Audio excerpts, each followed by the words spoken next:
Now that we're a couple of years down the line with AI, we're starting to realize that AI is not replacing people, it's empowering them.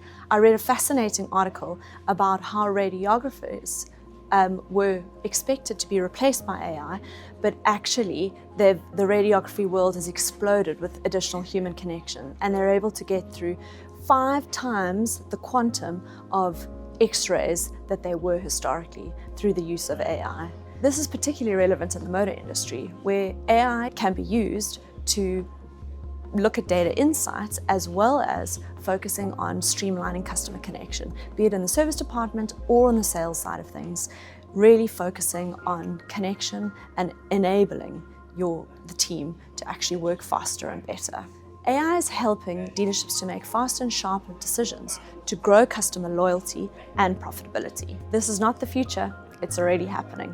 Customers are looking for asynchronous communication, and dealerships that are starting to do this are seeing real returns, whether it be a 9 p.m. service booking or a service update just before you go into your 10 o'clock meeting. The dealerships that are doing asynchronous communication are building trust through accessibility and enabling connection rather than automation.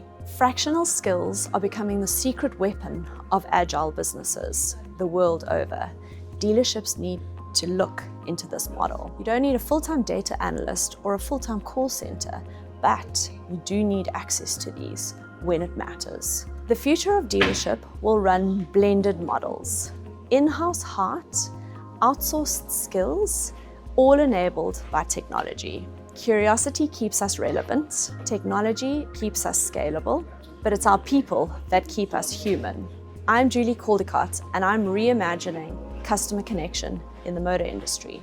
What are the key trends that you're watching, and how are you experiencing those?